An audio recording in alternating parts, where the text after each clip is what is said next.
ട്രാവൽസ്പാർക്ക് media ഇന്ന് വന്നിട്ടുള്ളത് ഇന്ത്യയിലെ തന്നെ ഓട്ടിസത്തിൻ്റെ പ്രത്യേക ചികിത്സ കൊടുക്കുന്ന ഇല്ലം ഓട്ടിസം സ്പെഷ്യാലിറ്റി ആയുർവേദ ഹോസ്പിറ്റലാണ്.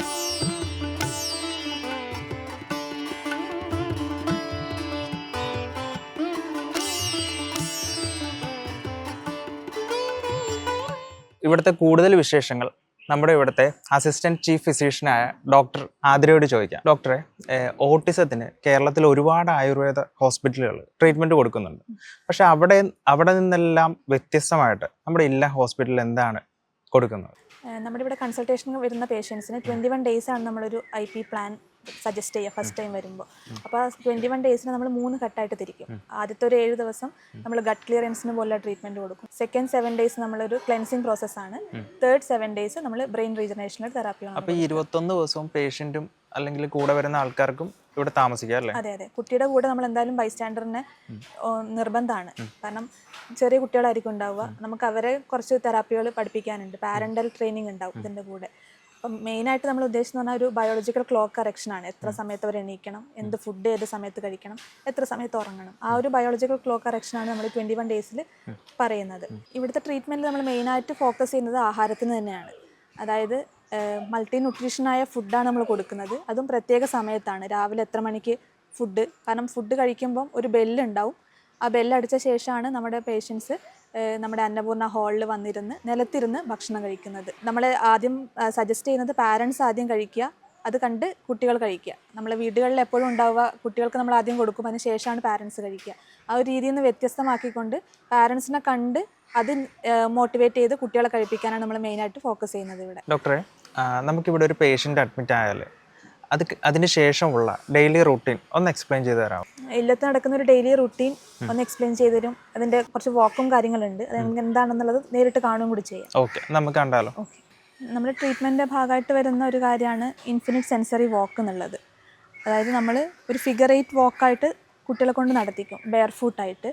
സെൻസറി ഇഷ്യൂസ് ഉള്ള കുട്ടികൾക്കാണെങ്കിൽ ഓരോ പ്രതലത്തിലും ഓരോ മെറ്റീരിയൽസ് ആണുള്ളത്. ചില സ്മൂത്ത് ആയിരിക്കാം, ചിലത് കല്ല് പോലെ പ്രിക്കിംഗ് ഉള്ളതായിരിക്കാം. അപ്പം സെൻസറി ഇഷ്യൂസ് കുറയ്ക്കാൻ വേണ്ടിയിട്ടാണ് ഒരു ഉദ്ദേശം. മറ്റൊരു ഉദ്ദേശം എന്ന് പറഞ്ഞാൽ ഒരു മൈൻഡ് ബോഡി സ്റ്റെബിലിറ്റി കിട്ടുക എന്നുള്ളതാണ്. ഒരു ഫോക്കസിങ്ങിന് വേണ്ടിയിട്ടും കൂടിയാണ് ഈ ഒരു സെൻസറി വാക്ക് നടത്തുന്നത്. പിന്നെ ഒരു അഡീഷണൽ ബെനിഫിറ്റും കൂടി നമ്മൾ കൊടുക്കുന്നത്, ഒരു സൈഡിൽ ധന്വന്തരി മൂർത്തിയും മറ്റൊരു സൈഡിൽ ആലും കൂടെയാണ്.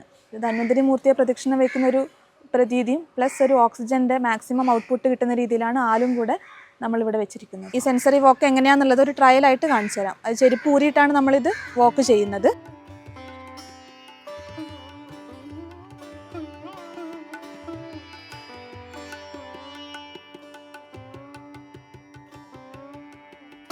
ഈ ഒരു പ്രദക്ഷിണം ചെയ്യുമ്പോൾ നമുക്ക് ധന്വന്തരി മൂർത്തിയുടെ നിന്നൊരു പോസിറ്റീവ് എനർജി നമുക്ക് കിട്ടുകയും ചെയ്യും. പ്ലസ് നമ്മൾ ഈ ഒരു 8 വാക്ക് ബാക്കി കംപ്ലീറ്റ് ചെയ്യുമ്പോൾ ആലിൽ നിന്ന് കിട്ടുന്ന ഒരു ഓക്സിജൻ മാക്സിമം ഔട്ട്പുട്ടും നമുക്ക് ഈ ഒരു വാക്കിൻ്റെ ഒരു ബെനിഫിറ്റാണ്.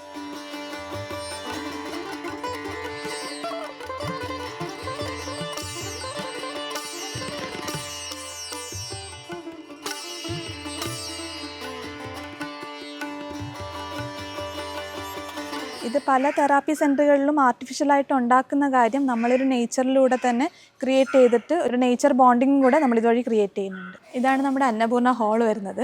നമ്മൾ ഭക്ഷണ സാധനങ്ങളൊന്നും റൂമിലേക്ക് കൊടുക്കില്ല. നമ്മൾ പേഷ്യൻറ്റും ബൈസ്റ്റാൻഡറും ഇവിടെ വന്നിരുന്ന് നിലത്തിരുന്ന് കഴിക്കുന്നതാണ് ഇവിടുത്തെ രീതി. അത് ഓരോ ഭക്ഷണ സമയത്തിന് മുന്നോടിയായിട്ട് ഒരു ബെല്ലടിക്കും. ബെല്ലടിച്ച് കഴിയുമ്പോഴേ നമ്മൾ ഈ ഹാള് ഓപ്പൺ ആവുള്ളൂ.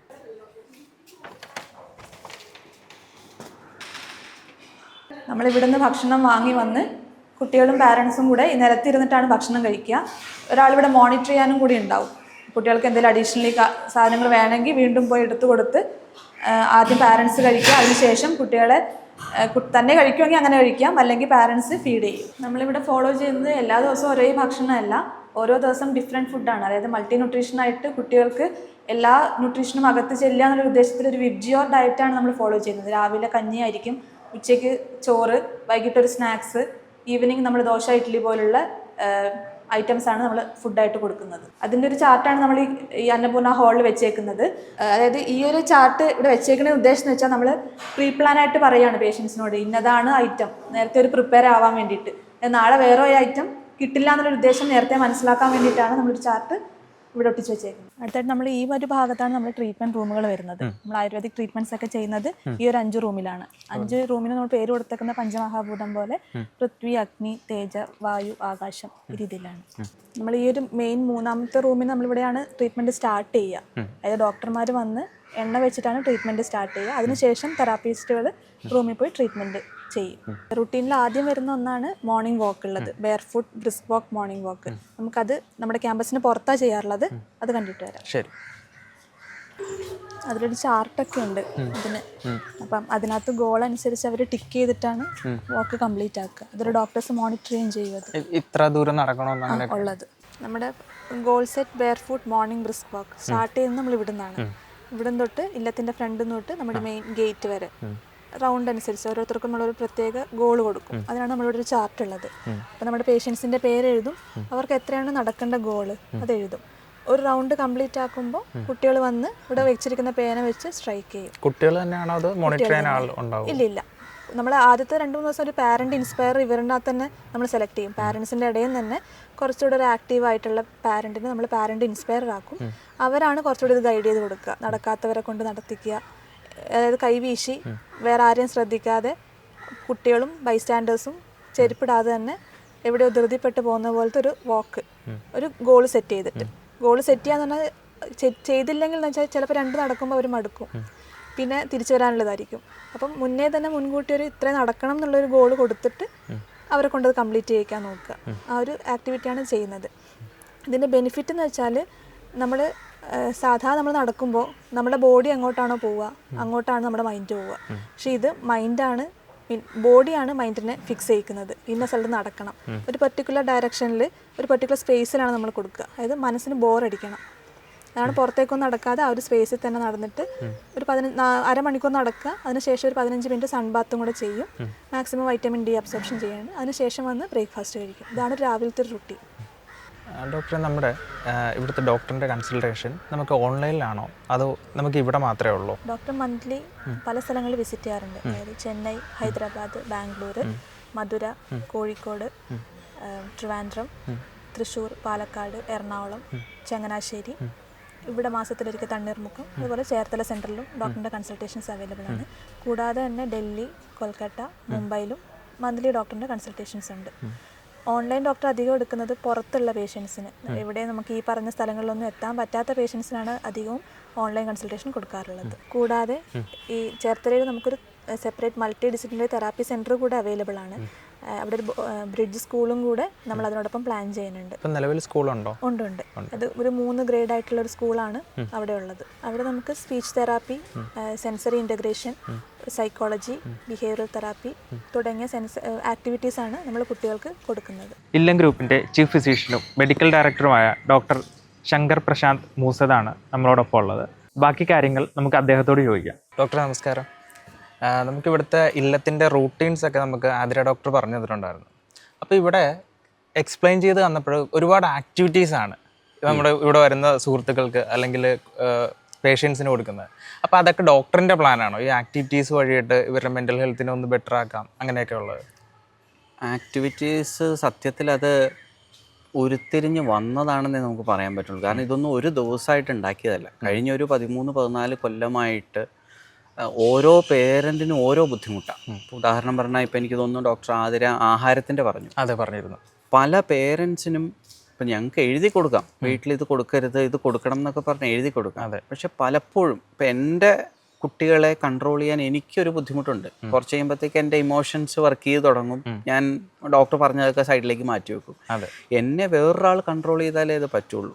ഇതെല്ലാ പേരൻറ്റിനുള്ള ബുദ്ധിമുട്ടാണ്, സ്വന്തം കുട്ടിയെ കൺട്രോൾ ചെയ്യാന്നുള്ളത്. അതെ. അപ്പം സത്യത്തിൽ ആ ഒരു ഇൻറ്റൻഷനിലാണ് നമ്മൾ ഈ 21 ദിവസം ഇവിടെ നിൽക്കുകയും അവരെ ഒന്ന് കൺട്രോൾ ചെയ്യും. ഇതൊന്ന് ട്രാക്കിലേക്കായി അതൊരു ഹാബിറ്റ് ക്രിയേറ്റ് ചെയ്താൽ ഇവർക്ക് വീട്ടിൽ തന്നെ തുടരാൻ പറ്റും. ഈ ഹാബിറ്റ് ക്രിയേറ്റ് ചെയ്യാനാണ് ഒരു 21 ഡേയ്സ്? അതെ. സൈക്കോളജിക്കലി പറയുകയാണെങ്കിൽ നമുക്കൊരു ശീലം ഉണ്ടാവണമെങ്കിൽ 21 ദിവസം ഫോളോ ചെയ്യണം. അതിന് ആയുർവേദപരമായിട്ടുള്ള മറ്റ് ആവശ്യങ്ങളുണ്ട്. പക്ഷേ ഈ ബയോളജിക്കൽ ക്ലോക്ക് എന്ന് പറയും, നമുക്ക് എപ്പോൾ എഴുന്നേക്കണം, എപ്പം ബ്രേക്ക്ഫാസ്റ്റ്, ലഞ്ച്, ഡിന്നർ, സ്ലീപ്പ്, ഈ പാറ്റേൺ കറക്റ്റ് ആണെങ്കിൽ നമ്മുടെ ബിഹേവിയറും നമ്മുടെ ഇമോഷൻസും നമുക്ക് കൺട്രോൾ ചെയ്യാൻ പറ്റുള്ളൂ. അത് മുതിർന്നവർക്കും അത് തന്നെയാണ്. അപ്പോൾ അതൊന്ന് കറക്റ്റ് ചെയ്താൽ കുട്ടിയുടെ സ്വഭാവത്തിൽ വ്യത്യാസം വരും. അപ്പോൾ ഈ 21 ഡേയ്സ് ഇവിടുത്തെ ഒരു അന്തേവാസം കഴിഞ്ഞ് വീട്ടിൽ പോയാലും ഈ ആഹാരങ്ങൾ തന്നെ ഇപ്പോൾ ഫോളോ ചെയ്യണോ? ഈ ആഹാരമല്ല, അതാണ് വ്യത്യാസമുള്ളത്. ഇപ്പം നമുക്ക് US നിന്നും UK നിന്നും ആന്ധ്രയിൽ നിന്നും പഞ്ചാബിൽ നിന്നും ഒക്കെ പേഷ്യൻ്റ് ഉണ്ട്. സത്യത്തിൽ ഫുഡ് ഡിസ്റ്റൻസ് എന്ന് പറഞ്ഞൊരു കോൺസെപ്റ്റ് ഉണ്ട്. അതായത് നമ്മൾ എവിടെയാണോ താമസിക്കുന്നത് അവിടെ ഈസിലി അവൈലബിൾ ആയിട്ടുള്ള ഫുഡ് ആയിരിക്കണം നമ്മുടെ ശരീരത്തിന് ഏറ്റവും കൂടുതൽ അക്സെപ്റ്റൻസ് ഉള്ളത്. നമ്മൾ പഞ്ചാബിൽ പോയി ചോറ് കഴിച്ചു കഴിഞ്ഞാൽ നമുക്ക് ദഹനക്കേടുണ്ടാവും എന്ന് പറഞ്ഞ പോലെ തിരിച്ചും നമ്മൾ ഗോതമ്പ് കൂടുതൽ കഴിച്ചു കഴിഞ്ഞാൽ നമ്മുടെ ശരീരത്തിൽ കയറില്ല. അപ്പം അവരുടെ അവിടെ അവൈലബിൾ ആയിട്ടുള്ള കുറച്ച് റൂൾസ് ആൻഡ് റെഗുലേഷൻസ് വെച്ചിട്ടുള്ള ആഹാരങ്ങൾ അവർ തന്നെ ക്രിയേറ്റ് ചെയ്യും. നമ്മളത് സെറ്റ് ചെയ്ത് പ്രിൻ്റ് ചെയ്ത് അവർക്ക് കൊടുക്കും. ഇത് അവർ കിച്ചണിൽ കൊണ്ടുപോയി ഒട്ടിച്ചു വെക്കണം. അപ്പോൾ ഓട്ടോമാറ്റിക്കലി കുട്ടി അത് ഫോളോ ചെയ്യും. പൊതുവെ എല്ലാവരും ധരിച്ചിരിക്കുന്നത് ഓട്ടിസം മാറില്ല എന്നാണ്. അപ്പോൾ അത് എങ്ങനെയാണ് ഡോക്ടറിൻ്റെ ഒരു അഭിപ്രായത്തിൽ എങ്ങനെയാണ്? അതെന്താ വെച്ചാൽ ഒരു കുറേ മിഥ്യാധാരണകളാണ്. ഓട്ടിസം എന്താണെന്ന് ആദ്യം അറിയാത്തതിൻ്റെ ഒരു ബുദ്ധിമുട്ടുണ്ട്. കാരണം ഓട്ടിസം ഒരു ബിഹേവിയറൽ ഇഷ്യൂ ആണ്. ഈ ബിഹേവിയറൽ ഇഷ്യൂ നമ്മൾ ഒരാൾ വിചാരിച്ചാൽ മാറില്ല. അതിൽ ഡോക്ടർ ആവശ്യമുണ്ട്, പേരൻസ് ഉണ്ട്, ഈവൻ വീട്ടിൽ താമസിക്കുന്ന മറ്റ് അംഗങ്ങൾ ഇതിനകത്ത് ഭാഗമാണ്, തെറാപ്പികൾ ആവശ്യമുണ്ട്. ഇതെല്ലാം നമുക്ക് കറക്റ്റായിട്ട് അവർ ഫോളോ ചെയ്യുകയാണെങ്കിൽ, അതിന് ഉദാഹരണം പറഞ്ഞാൽ നമുക്കിപ്പോൾ ഇവിടെ ഒരു ബ്രിഡ്ജ് സ്കൂൾ കൂടെ ഉണ്ട്. അതിൻ്റെ ഉദ്ദേശം എന്ന് തന്നെ പലപ്പോഴും ഒരു ലെവലിലേക്ക് എത്തിയാൽ ഇവരെ നമുക്ക് സ്പെഷ്യൽ സ്കൂളിൽ ഇരുത്താനും പറ്റില്ല, എന്നാൽ നോർമൽ സ്കൂളിൽ അവർ അക്സെപ്റ്റ് ചെയ്യൂല. നമുക്ക് ഏറ്റവും കൂടുതൽ ആവശ്യമുള്ള ഒരു കാര്യമാണ് ബ്രിഡ്ജിങ് എന്നുള്ളത്. അപ്പം നമ്മളത് ചെയ്യുന്നത് എന്താ വെച്ചാൽ ഒരു ഗ്രേഡ് 1, ഗ്രേഡ് 2, ഗ്രേഡ് 3 എന്നുള്ളൊരു കോൺസെപ്റ്റിൽ ഈ സ്പെഷ്യൽ സ്കൂളിൽ ഇരുത്താണ്ട് നമ്മളിവരെ പതുക്കെ പിക്ക് ചെയ്ത് ഗ്രേഡ് 3യിൽ നിന്ന് അവരെ നമ്മളൊരു നോർമൽ സ്കൂളിലേക്ക് നമ്മൾ എത്തിക്കും. ഈ ബ്രിഡ്ജ് ചെയ്ത് കൊടുത്താൽ ഇവർക്ക് നോർമൽ ലൈഫിലേക്ക് പോകാം. സാധാരണ കുട്ടികളെ പോലെ അവർക്ക് നോർമൽ സ്കൂളിലേക്ക്. പലപ്പോഴും സംഭവിക്കണം എന്താ വെച്ചാൽ ഈ ഒരു ചെറിയ മാറ്റങ്ങൾ വരുമ്പോൾ ഇവർ വീണ്ടും തിരിച്ച് സ്പെഷ്യൽ സ്കൂളിൽ കൊണ്ടിരുത്തും. അപ്പോൾ വീണ്ടും വേഴ്സ് ആയിട്ടുള്ള കണ്ടീഷൻ പഠിക്കുന്നു, ഇവൻ ബിഹേവിയർ പുതിയത് പഠിക്കുന്നു. അങ്ങനെ വരുമ്പോൾ സ്വാഭാവികമായിട്ടും ഇവർക്കൊരു അടുത്ത ലെവലിലേക്ക് പോകാൻ പറ്റാതെ വരുന്നു. മറ്റു ചിലരുണ്ട് ഈ ഒരു ലെവലിലേക്ക് എത്തുമ്പോൾ നേരെ നോർമൽ സ്കൂളിൽ കൊണ്ടിരുത്തും. പക്ഷേ അവരുടെ ഇൻറ്റൻഷൻ മുഴുവൻ മാക്സിമം ഈ കുട്ടിയെ, കാരണം ആകെ 2 കുട്ടികളെ സ്പെഷ്യൽ കുട്ടികൾ ഉണ്ടാവുള്ളൂ, ബാക്കി 28 കുട്ടികളും നോർമൽ കുട്ടികളാവും. അപ്പോൾ ആ പേരൻസ് കൂടുതലും ഇവരെ എന്താ പറയുക, ഇവരെ എങ്ങനെയെങ്കിലും സ്പെഷ്യൽ സ്കൂളിലേക്ക് ഇരുത്താനുള്ള ടെൻഡൻസി ആവും. കാരണം അവർക്ക് നോക്കാൻ പറ്റണമെന്നില്ല. അതാണ് പലപ്പോഴും ബുദ്ധിമുട്ടാവുന്നത്. അങ്ങനെ സ്പെഷ്യൽ സ്കൂളിലേക്ക് വീണ്ടും വരുന്നു. അപ്പോൾ ഈ നോർമൽ സ്കൂളിലോട്ട് ഇപ്പം ഡോക്ടർ പറഞ്ഞു സ്റ്റേജ് 1, സ്റ്റേജ് 2, സ്റ്റേജ് 3 വരെയുള്ള ബ്രിഡ്ജിങ്ങിന് ശേഷം നോർമൽ കുട്ടികളെ പോലെ തന്നെ സ്കൂളിൽ പോവാം. ഇതിനപ്പോൾ എത്ര ടൈം ഗ്യാപ്പ് എടുക്കും? അത് ഡിപ്പെൻസ്. ഇപ്പോൾ കഴിഞ്ഞ കൊല്ലം നമുക്കൊരു 4 കുട്ടികളെ നോർമൽ സ്കൂളിലേക്ക് ആക്കാൻ പറ്റും. അപ്പോൾ അത് ഇന്ന സമയം കൊണ്ട് മാറ്റാൻ പറ്റുമെന്ന് നമുക്ക് പറയാൻ പറ്റില്ല. അത് പേരൻസിൻ്റെ 100% ഉണ്ടെങ്കിൽ നമുക്ക് അത്രയും പെട്ടെന്ന് നമുക്ക് ഇവരെ മാറ്റിയെടുക്കാൻ പറ്റും. അതെല്ലാ കേസും അല്ല. നമ്മൾ ഈ ഒരു ഗട്ടിൻ്റെ കറക്ഷൻ ചെയ്ത് പ്രോപ്പറായിട്ട് അവർ ഫോളോ ചെയ്യുന്നവരാണെങ്കിൽ നമുക്ക് എന്തായാലും അത് എത്രയും പെട്ടെന്ന് അവർക്ക് ഷിഫ്റ്റ് ചെയ്യാൻ പറ്റും. ഡോക്ടറെ, ആതിര ഡോക്ടർ ഇവിടുത്തെ കാര്യങ്ങളൊക്കെ എക്സ്പ്ലെയിൻ ചെയ്തപ്പോൾ ഇപ്പോൾ ഡോക്ടർ ഇന്ത്യയിൽ പല സ്ഥലങ്ങളിലും പോയി കൺസൾട്ടേഷൻ ചെയ്യുന്നു എന്ന് കേട്ടു. അപ്പോൾ ഇന്നത്തെ കാലഘട്ടത്തിൽ ഈ ഓൺലൈൻ സംവിധാനങ്ങളൊക്കെ ഉള്ളപ്പോൾ ഡോക്ടർ തന്നെ എന്തിനാണ് ഇത്രയും ട്രാവൽ ചെയ്ത് കൺസൾട്ട് ചെയ്യുന്നത്? അത് ഇപ്പം നോക്കുകയാണെങ്കിൽ ഏകദേശം ഒരു 8-9 കൊല്ലത്തോളമായി ഞാൻ ബാംഗ്ലൂർ കൺസൾട്ടേഷൻ സ്റ്റാർട്ട് ചെയ്തിട്ട് എല്ലാ മാസവും പോകുന്നുണ്ട്. അതിൻ്റെ പ്രധാന ഉദ്ദേശം ഇപ്പോൾ ഓൺലൈൻ ഉണ്ട്, പക്ഷേ നമ്മൾ ഈ നാടി നോക്കുന്നൊരു സംവിധാനമുണ്ട്. കാരണം കുട്ടി അവർക്ക് അറിയുന്നത് മാത്രമേ അവർ നമ്മളോട് എക്സ്പ്ലെയിൻ ചെയ്യുള്ളൂ ഓൺലൈനിൽ. പക്ഷേ ചിലപ്പോൾ നാടി നോക്കുമ്പോഴാവും അതിൻ്റെ ഒരു ഹിഡൻ ഒരു റീസൺ ഉണ്ടെന്ന് നമുക്ക് മനസ്സിലാവുക. അപ്പോൾ അതൊന്ന് നമുക്ക് അറിയണം, എന്നാലേ അവർക്ക് വേണ്ട അഡ്വൈസ് നമുക്ക് കൊടുക്കാൻ പറ്റുള്ളൂ. 2, ഈ ഒരു കേസ് എന്ന് പറഞ്ഞാൽ പേരൻസ് ഭയങ്കരമായിട്ട് എന്താ പറയുക, ഫ്രസ്ട്രേറ്റഡ് ആണ്. നമുക്ക് അവർക്കൊരു സപ്പോർട്ട് കൊടുക്കണം, നേരിട്ടൊന്ന് കണ്ടു ഇങ്ങനെയൊക്കെയുള്ള കാര്യങ്ങളുണ്ടെങ്കിൽ ഈവൻ അവരുടെ ഇമ്മ്യൂണിറ്റിക്ക് പോലും നമ്മൾ ഒരു സപ്പോർട്ട് കൊടുക്കണം. കാരണം ഒരു മാറ്റം വന്നൊരു കുട്ടി പോയി ഒരു ആൻറ്റിബയോട്ടിക് കഴിച്ച് കഴിഞ്ഞാൽ മേ ബി ഒരു 3 മാസത്തേക്ക് അവരുടെ ബിഹേവിയർ മൊത്തം മാറും. അപ്പോഴും നമ്മളാണ് റെസ്പോൺസിബിലിറ്റി. അപ്പോൾ ഒരു പനി വന്നാലും നമുക്ക് അറ്റൻഡ് ചെയ്യാൻ പറ്റണം. അപ്പോൾ ആ ഒരു ഉദ്ദേശമാണ് നമ്മൾ ഇത്രയും ട്രാവൽ ചെയ്യുന്നത്. പക്ഷെ അതുകൊണ്ട് അവർക്ക് നല്ലൊരു മാറ്റം കൊടുക്കാൻ നമുക്ക് പറ്റുന്നുണ്ട്. ഡോക്ടറെ, നമുക്ക് ചുറ്റും ഇപ്പം ഒരുപാട് ഓട്ടിസം ബാധിച്ച കുട്ടികളുണ്ട്. അപ്പോൾ ഇവരുടെ എല്ലാം പാരൻസ് ഫ്രസ്ട്രേറ്റഡ് ആണ്. ഈ കുട്ടികളെ വെച്ചിട്ട് എന്ത് ചെയ്യും, അല്ലെങ്കിൽ എങ്ങനെ മുന്നോട്ട് പോകും, അവരുടെ ഫ്യൂച്ചർ ഇതൊക്കെ കണ്ട് അവർ ഒരുപാട് ഫ്രസ്ട്രേറ്റഡ് ആണ്. അപ്പോൾ ഇങ്ങനെയുള്ള പാരൻസിന് ഡോക്ടർക്ക് കൊടുക്കാനുള്ള ഒരു ഉപദേശം എന്താണ്? ഇതിൽ ആദ്യം എനിക്ക് പറയാനുള്ളത് ഓട്ടിസം ആണെന്നുള്ളത് ഡയഗ്നോസ് ചെയ്യുക എന്നുള്ളതാണ്. പലപ്പോഴും സംഭവിക്കുന്നത് ആൾക്കാരുടെ മനസ്സിൽ ഇപ്പോൾ ഒരു മെൻ്റൽ റിട്ടാർഡഡ് കുട്ടി, ആ കുട്ടിയെയും എല്ലാവരും വിളിക്കുന്നത് ഓട്ടിസ്റ്റിക് കുട്ടി എന്നാണ്. CP ഉള്ള, നടക്കാനൊക്കെ ബുദ്ധിമുട്ടുള്ള കുട്ടി, അവരെയും കോമൺ ആയിട്ട് വിളിക്കും. കാരണം എല്ലാവർക്കും അറിയാവുന്നൊരു പേര് ഓട്ടിസം ആയതുകൊണ്ടാവാം വിളിക്കുന്നത്. ആ ഒരു മനോഭാവം മാറി ഇത് ഓട്ടിസം ആണോ എന്നുള്ളത് സ്ഥിരീകരിക്കുക. 2, ഇതിന് പ്രതിവിധി ഉണ്ട് എന്നുള്ളൊരു ബോധ്യം ഉണ്ടാവുക. അതിൽ ആഹാരത്തിൻ്റെയും വേണം. നമുക്ക് എവിടെയാണോ നല്ലതുള്ളത് അത് ഏറ്റെടുക്കണം. തെറാപ്പി മാത്രമല്ല, അതിൽ നമ്മുടെ ഒരു ആറ്റിറ്റ്യൂഡും വരാം. ആഹാരമുണ്ട്, പ്രോപ്പർ തെറാപ്പി കൊടുക്കണം.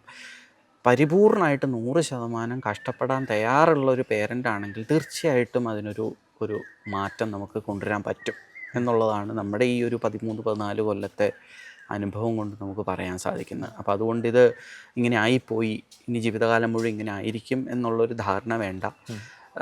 ഒരു ഏജ് വരെയാണെങ്കിൽ നമുക്ക് തീർച്ചയായിട്ടും അതിനൊരു മാറ്റം കൊടുക്കാൻ പറ്റും. പക്ഷെ ഞാൻ എൻ്റെ 100% ഇടും എന്നുള്ളൊരു ബോധ്യം ആ പേരൻറ്റിന് ഉണ്ടാവണം. ഇത്ര നേരം ഓട്ടിസത്തിനെ പറ്റി പാരൻസിന് കുറച്ച് അവയർനെസ് കൊടുക്കാൻ പറ്റി, ഞങ്ങൾക്കും കുറച്ച് അവയർനെസ് തന്ന ഡോക്ടർക്ക്